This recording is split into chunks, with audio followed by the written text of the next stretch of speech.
Welcome to the 27th episode of our podcast series for advisors considering the independent space. Today's episode is The Path to Independence in 2 Steps or 1 with Alex Goss of Goss Wealth Management.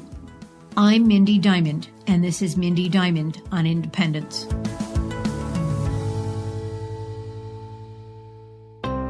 This podcast is available on our website, diamond-consultants.com, and on wealthmanagement.com, as well as iTunes and other resources. Every prospective breakaway grapples with the decision of whether to go independent with a broker-dealer or as an RIA. For many, the choice becomes clear when there's a specific driver motivating them that clearly points in one direction or the other. For example, if an advisor wants to be independent, but feels strongly about having guardrails in place, desires more turnkey support and transition money, and has more than a small percentage of commission-based business, he'd likely gravitate more toward the independent broker-dealer space. Conversely, consider an advisor whose business is almost all fee-based and who wants maximum customization. He has designs on building an enterprise by adding inorganic growth to the mix and is laser focused on the long term. He would likely be much better served in the RIA space. But for more than a few advisors, the choice is not that clear. Their business could actually thrive under either model. This is the perfect example of what our guest struggled with. In this episode, we're speaking with Alex Goss, the president of Goss Wealth Management and the CEO of hybrid-RIA, Goss Advisors, a $6 billion powerhouse based in New Orleans. Alex met that very challenge head on, not once, but twice. His path began in the wirehouse world, then he moved on to the independent broker-dealer space before starting his own RIA, which is now one of the leading platforms for prospective advisors. Also joining me today is Louis Diamond, my son, Executive Vice President and Senior Consultant at our firm, and someone who is very familiar with Alex's firm and its value proposition. Louis has worked directly with Alex and his team, identifying advisors who have strong interest in a model such as the one Goss has built. That is, offering the opportunity to join a turnkey RIA platform with compliance, operations, and technology in place so the advisors can get up and running quickly while retaining 100% ownership of their business. Given Louis's strong background in the space and relationship with Alex, I thought it would be ideal to have him lead the conversation. So Louis, take it away.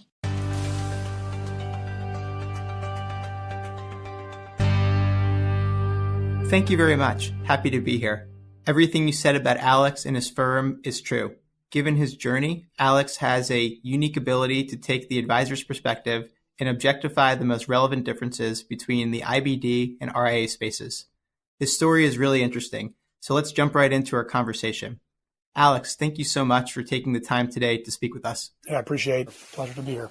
Absolutely. So let's get started. The first question I have for you is, are you able to walk us through your journey from starting in the business at a wirehouse to then transitioning to the independent broker-dealer space and now finally to the RIA space where you're running Goss Advisors and Goss Wealth Management? Yeah, happy to share that journey because it definitely was a journey.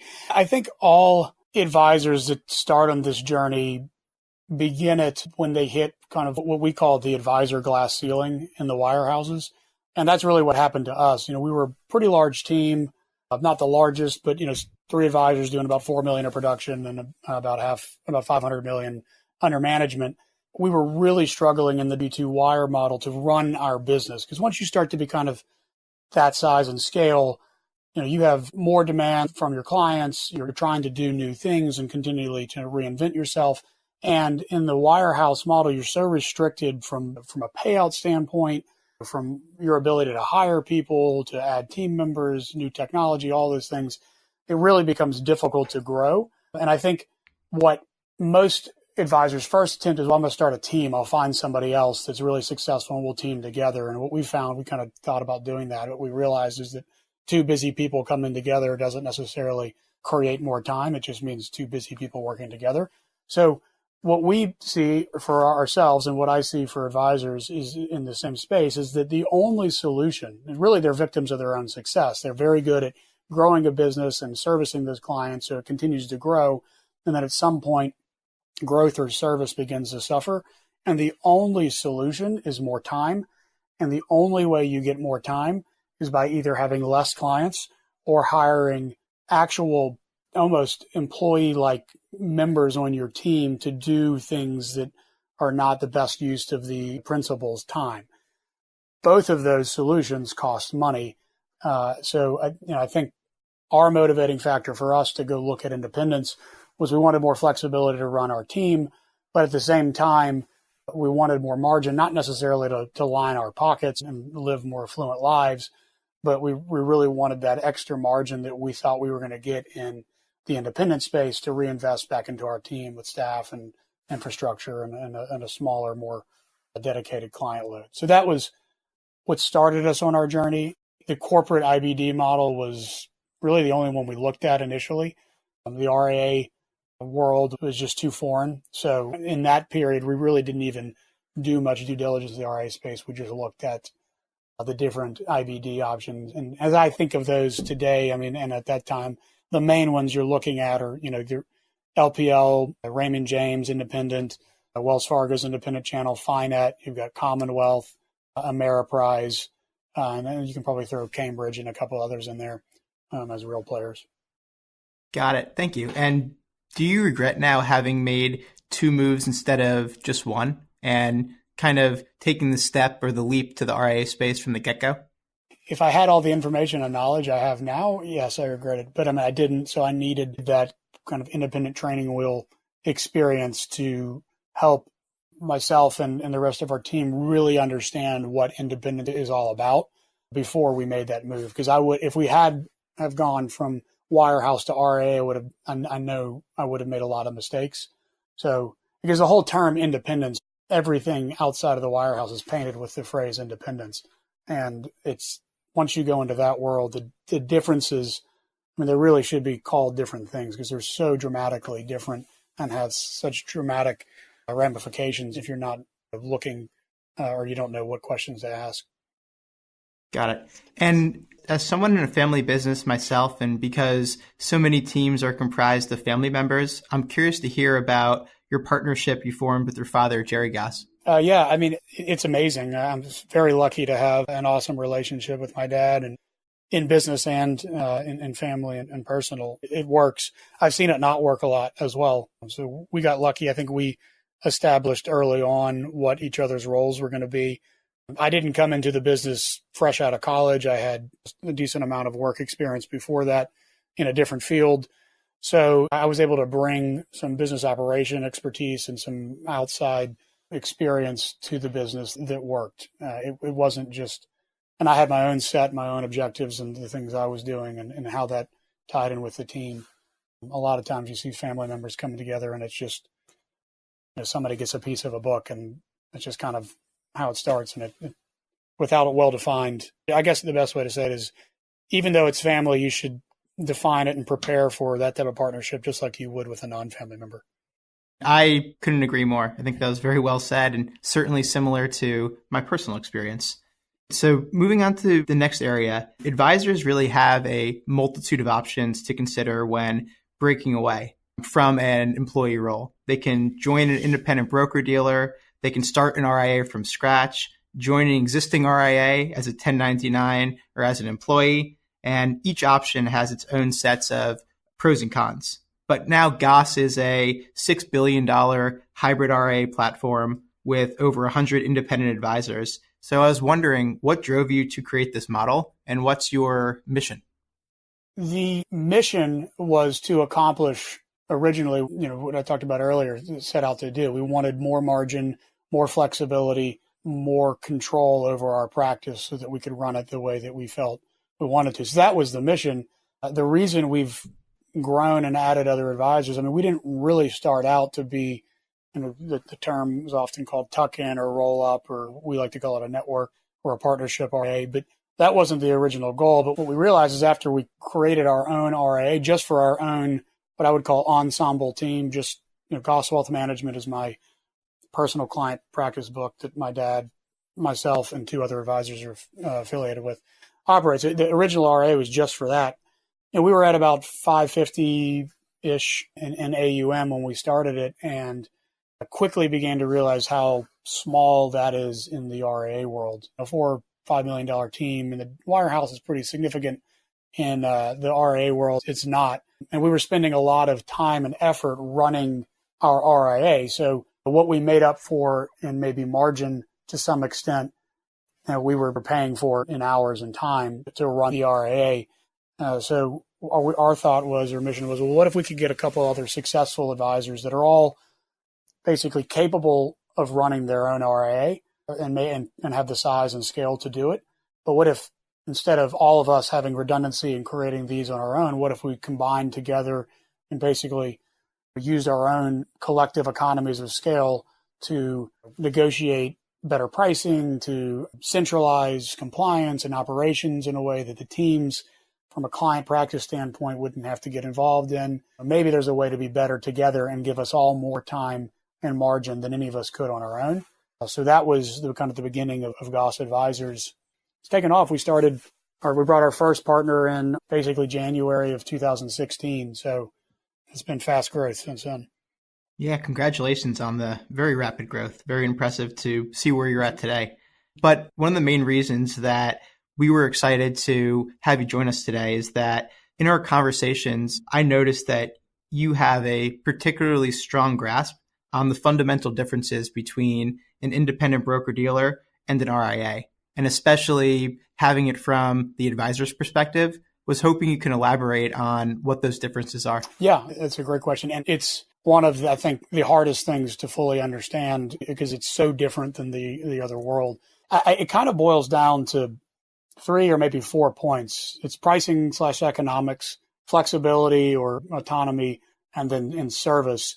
And those are all different in the different worlds. So to start with kind of the IBD model, again, think of the LPL corporate affiliation model, Raymond James's independent model, Ameriprise, Commonwealth, Cambridge, those kind of models. What that solves from an independent, as you're thinking about independence, what it solves for is ownership. So unequivocally, you own your practice in that model. Branding, you're able to brand largely however you want to brand, and you get a lot of local office control. So you're able to find your own office, hire and fire at will, invest in local marketing events, do all sorts of things that you want to do without having to get essentially branch manager approval. You really do run your own business. And that was the beginning kind of independent solution. What I didn't realize, I think first and foremost, is when we were at the wirehouse, is that all of us are hybrid advisors.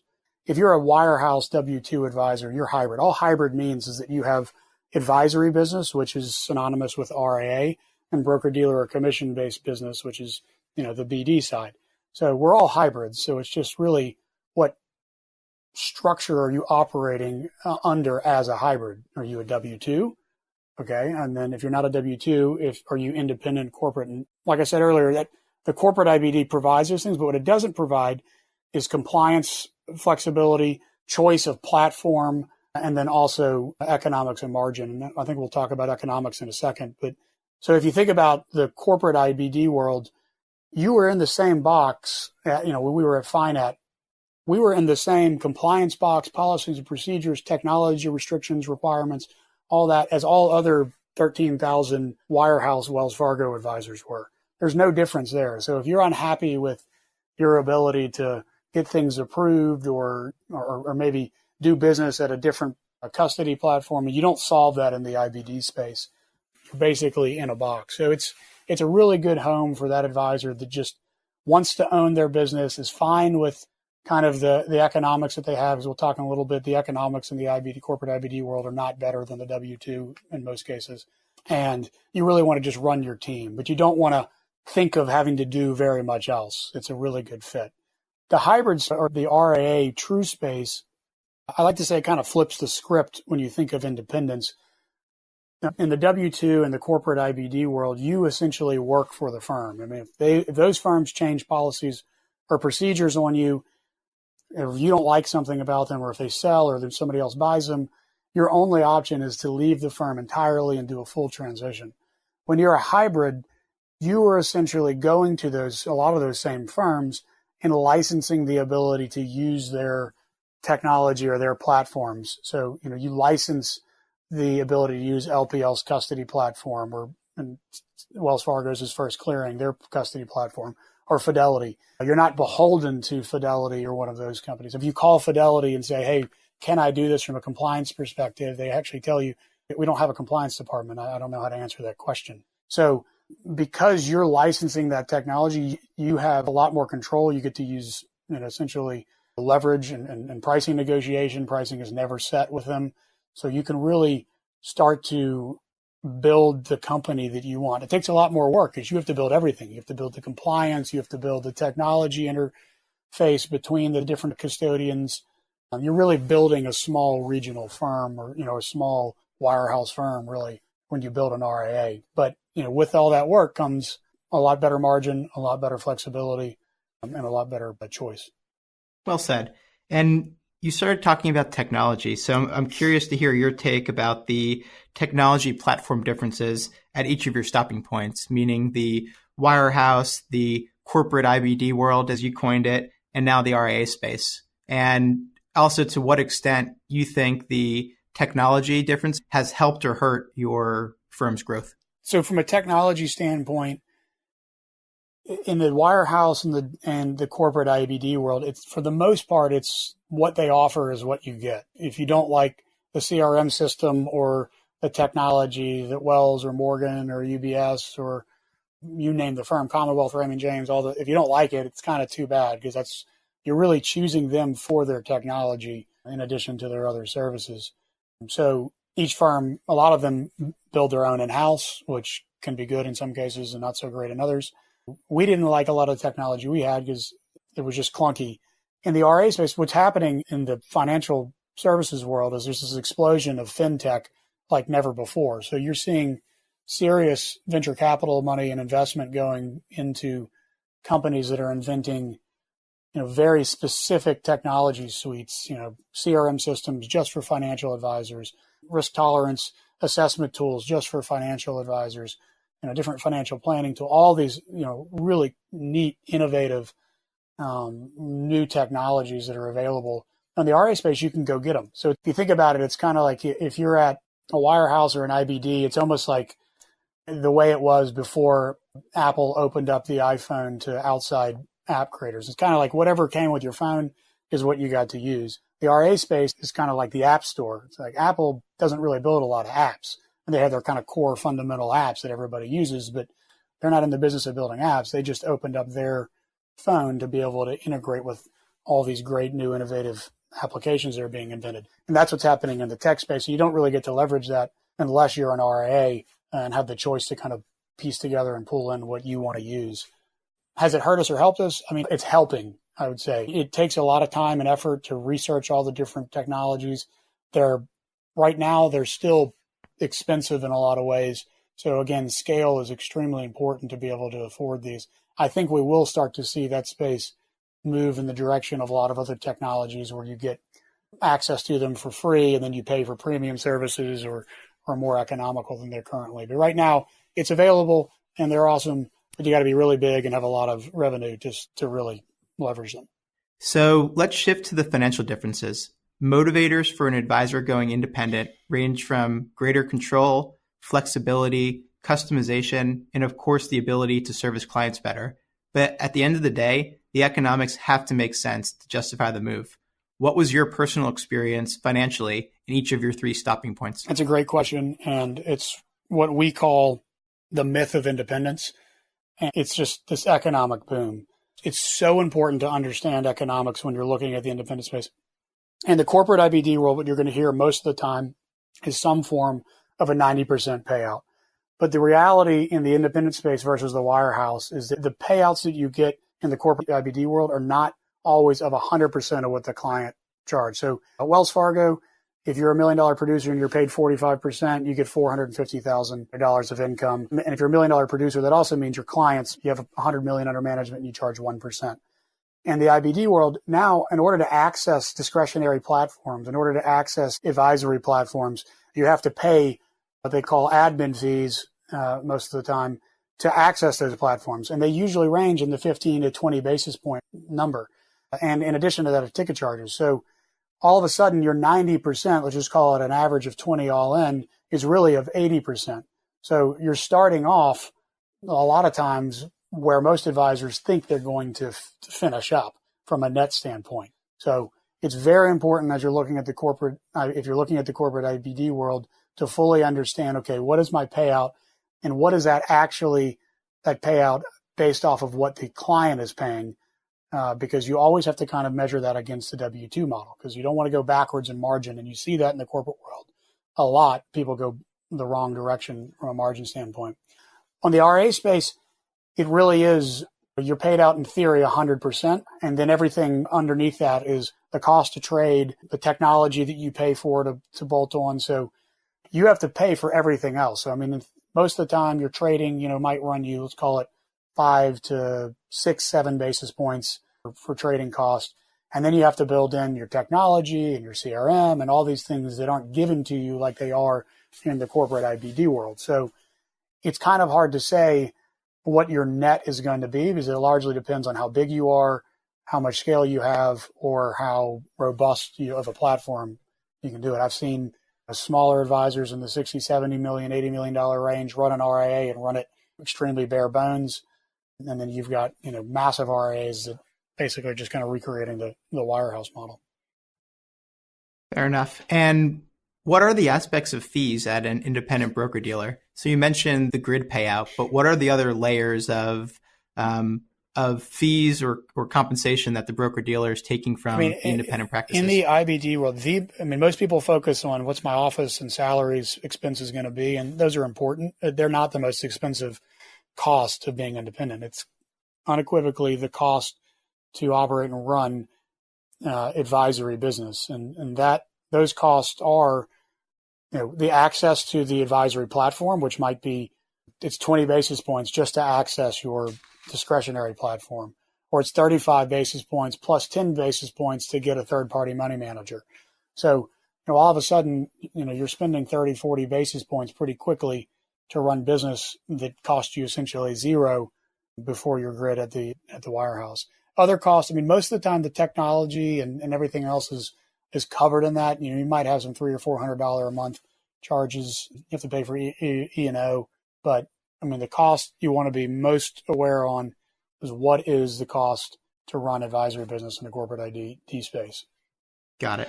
And are you saying that as an RIA, there isn't a cost to access an advisory platform? Correct. Yeah, there's no cost. It's the cost to execute trades. They don't charge you for, when you go to Fidelity or LPL as a custodian or TD or Schwab or Pershing, they don't charge you to be affiliated with them. Really, those other fees are really affiliation costs on the IBD space. So the only cost that you have to worry about from a advisory business standpoint is the cost to execute trades. And that's where the bigger you are and the more assets you can bring to those firms, the more willing to work with you on discounting ticket charges, or if you want to negotiate a flat asset-based fee, getting that as low as possible. So there really are the cost in the RIA space is the infrastructure. It's your compliance officer. It's all the technology. It's, the added risk that you have, which is somewhat intrinsic. But so those are the costs in that space. Okay. And still on the question of economics, what would you say to a wirehouse advisor who has a good amount of unvested deferred compensation or a forgivable loan balance and is attracted to the IBD space, in large part because of the significant upfront transition deal that's been offered to them? We deal with that all the time. Transition assistance is really just a prepayment of your fees that you're going to be paying the firm over the lifetime that you're with that firm. So don't ever think of transition assistance as free money. What I've seen usually is the transition assistance you're getting is usually somewhere in the 1 to 2 times the amount you're giving up or that you would be receiving as an RIA. So, if you're getting 20 or 30 basis points of transition assistance, it probably means you're paying that firm 20 or 30 or 40 basis points more than you would somewhere else. So the higher the transition assistance, usually the worse the actual net payout is. And that's pretty consistent across the board. And so we try to tell advisors, it's all about math. If you owe too much money back to a firm to leave, then maybe you're just not a right fit.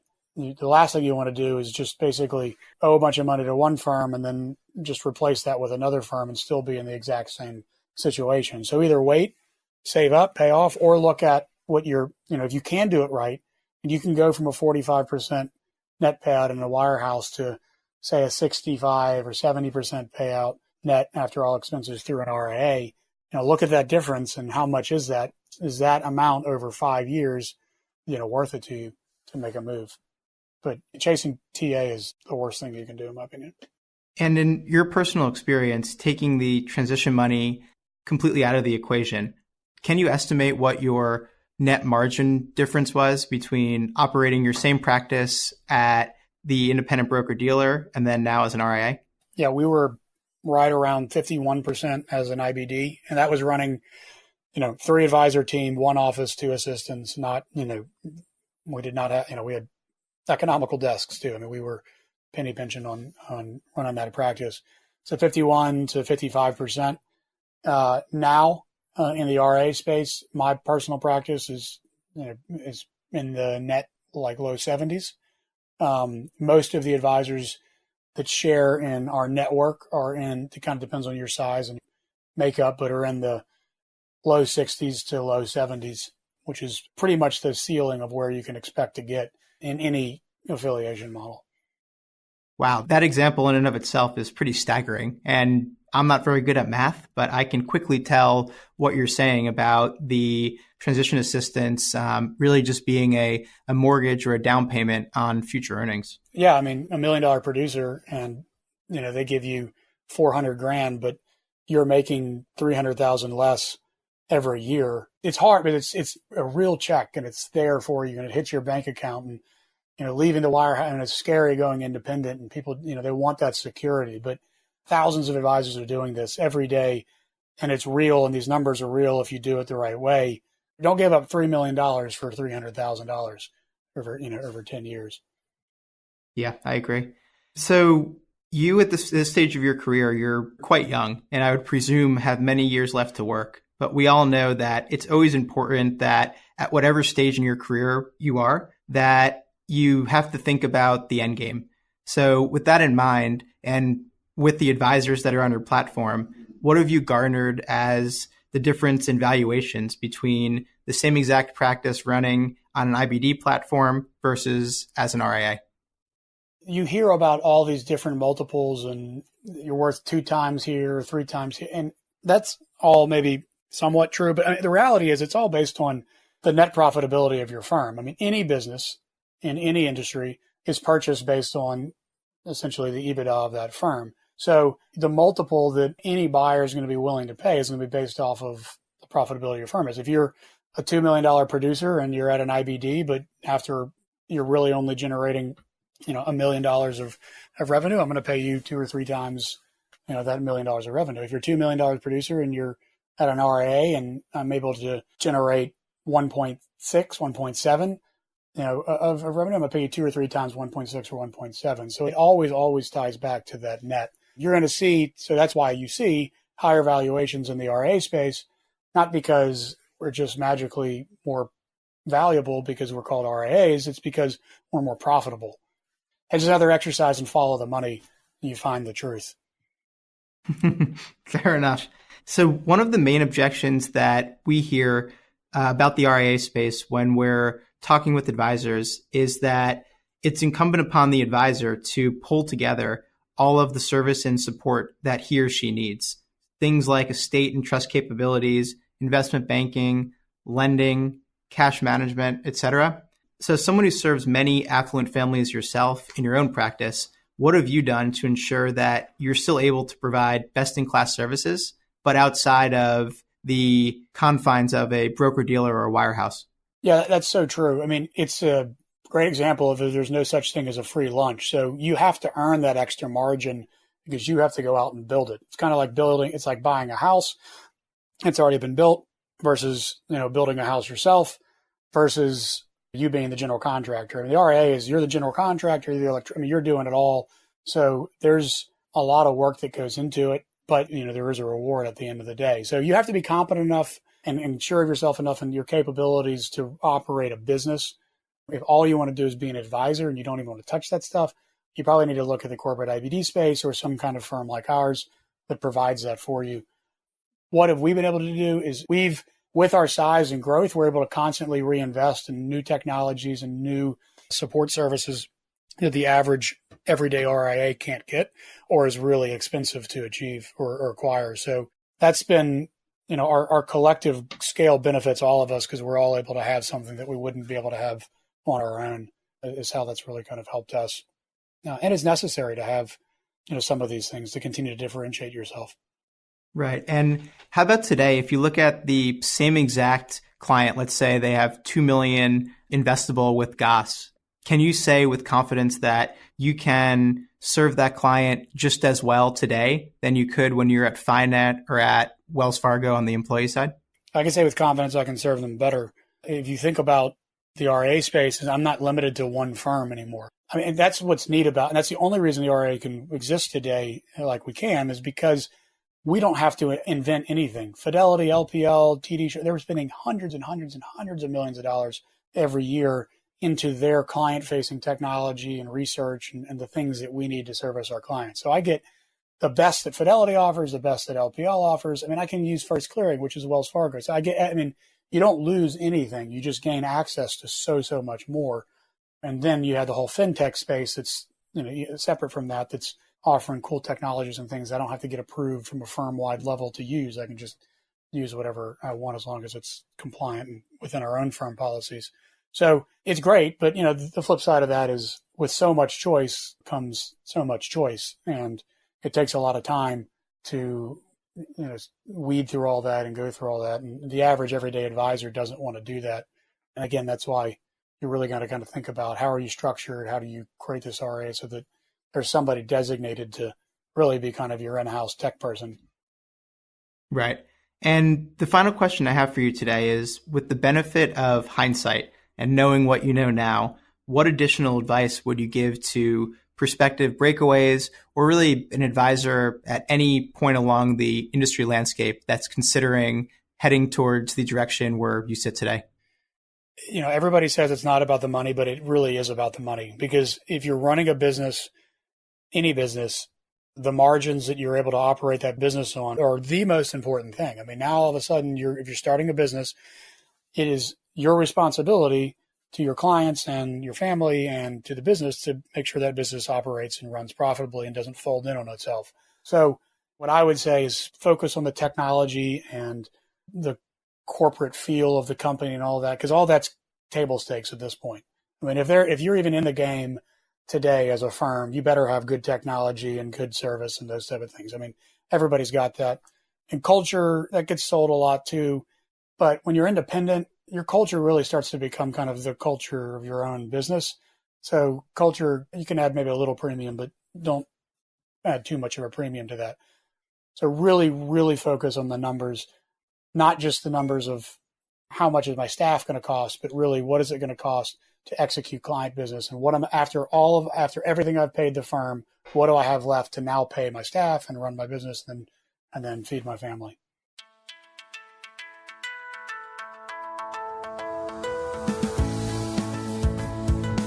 Alex had much to share about his journey to independence. Having the opportunity to hear from an owner who has run his business on both a brokerage platform as well as an RIA gave us a rare insider's view.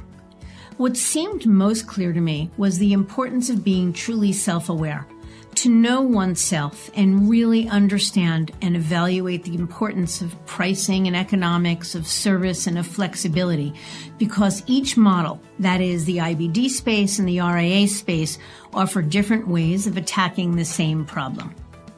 In our next episode, Gil Baumgarten, founder of Segment Wealth Management, joins us. Gil has a really interesting story. He's a Barron's top advisor several times over who hailed from UBS and Smith Barney. In 2010, he decided to open his own firm. So here's one of the most interesting parts, and something I think many of you can connect with. It took him 10 years to actually pull the trigger. That is, to go from being an employee to becoming independent. What took him so long to break away? And what was it that finally inspired him to do so? We'll discuss that and much more, so I hope you'll join us. Until then, I encourage you to visit our website, diamond-consultants.com, and click on the Tools and Resources link for valuable content. And if you're not already a recipient of our weekly email, Perspectives for Advisors, click on the blog link to browse recent articles.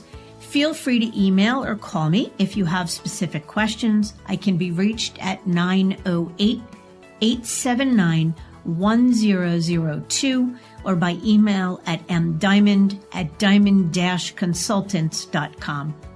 Please note that all requests are handled with complete discretion and confidentiality.